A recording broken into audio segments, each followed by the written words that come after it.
Suite du cours de deuxième année maths renforcée de géométrie analytique. Une vidéo qui nous parle de position relative de deux droites. Qu'est-ce que ça veut dire? Si je me donne deux droites, quels sont les scénarios possibles qu'on peut rencontrer? Si je vous lance deux droites dans le plan, devant vous là, voilà, qu'est-ce que vous pouvez voir? Eh bien, on a trois scénarios possibles. Soit les droites sont confondues, soit elles sont parallèles, soit elles sont séquentes. Et c'est bel et bien ce qu'on vous dit. Vous trouvez tout ça en référence dans votre polycopier. Donc si je donne deux droites D1 et D2, elles sont soit confondues, soit parallèles, soit concurrentes. Vous trouvez ça à la page 8 de votre polycopier. Voilà, comment est-ce qu'on traduit ça algébriquement? Eh bien, c'est pas très compliqué, il suffit de s'intéresser à la pente et à l'ordonnée à l'origine. Deux droites sont confondues si et seulement si elles ont même pente et même ordonnée à l'origine. Deux droites sont parallèles si elles ont même pente mais des ordonnées à l'origine différentes. Et puis deux droites sont concurrentes si et seulement si elles n'ont pas la même pente, simplement. On précisera une chose encore, c'est que deux droites séquentes, on peut préciser, voilà, dans le cas où deux droites D1 et D2 sont concurrentes, je vais le prendre directement là, D1 et D2 sont perpendiculaires si et seulement si le produit des pentes vaut moins 1.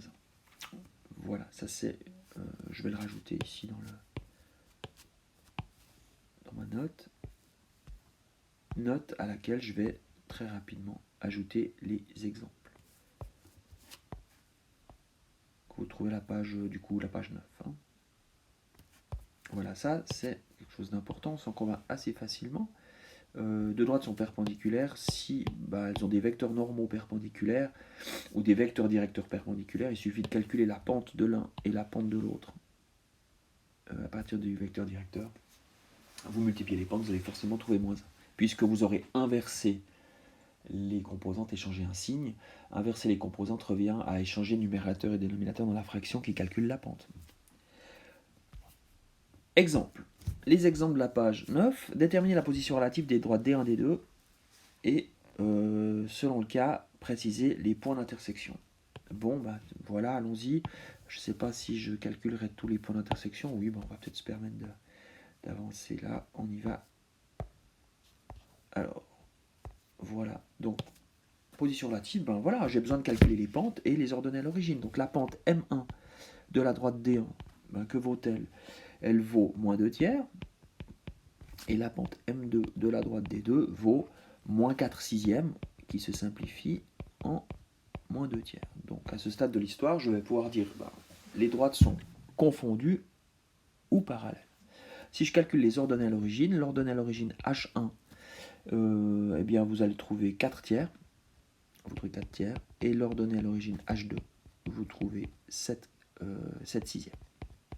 Donc comme H1 n'est pas égal à H2, on n'a que D1 est parallèle à D2. D'accord? Elles sont parallèles, donc aucun point d'intersection.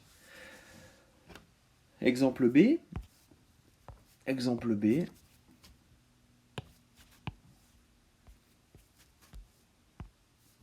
Alors on peut y répondre de deux manières différentes. La première, ça serait, on va y aller de manière tout à fait technique. Puis la deuxième, on y va, je vous donnerai ça tout de suite.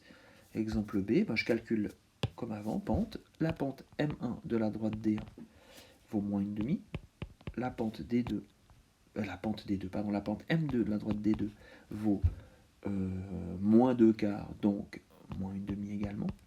Donc à ce stade, les droites sont soit confondues, soit parallèles. Si je calcule les ordonnées à l'origine, je trouverai que H1 égale H2 est égal à moins 5,5. Ça veut dire quoi? Simplement que les droites sont confondues. Et donc, il y a une infinité de points d'intersection. D'accord? Donc les points d'intersection, c'est tous les points qui vérifient l'équation. Toutes les coordonnées, tous les points dans les coordonnées x, y vérifient l'équation de x plus 2y plus 5 égale 0, enfin de n'importe quelle des deux équations. Troisième et dernier exemple.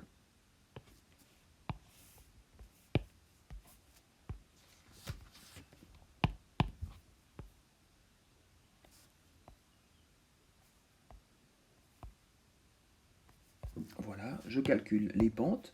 Si je calcule la pente M1, eh bien j'obtiens moins 2 tiers. Et la pente M2, j'obtiens 2 tiers. Comme M1 n'est pas égal à M2, ça veut dire que les droites sont concurrentes.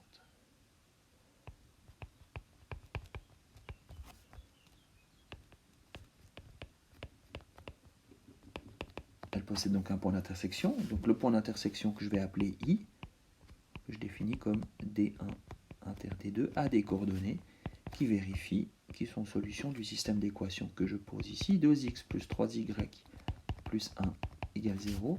2x moins 3y moins 1 égale 0. Que je résous. Méthode de Gauss, je fixe la première ligne. 2x plus 3y plus 1 égale 0. Je supprime la variable x dans la deuxième en faisant L2 moins L1. 2x moins 2x. Il n'y a plus de x, moins 3y, moins 3y, moins 6y, moins 1, moins 1, moins 2, égale 0. Ça permet de dire que y vaut 1 tiers, pardon, moins 1 tiers, et ça veut dire donc que 2x, je vais essayer de le faire directement par manque de place, donc moins 1 plus 1, 2x x vaut 0. Et donc le point d'intersection de ces deux droites, c'est 0 moins 1 tiers. On a répondu à la question.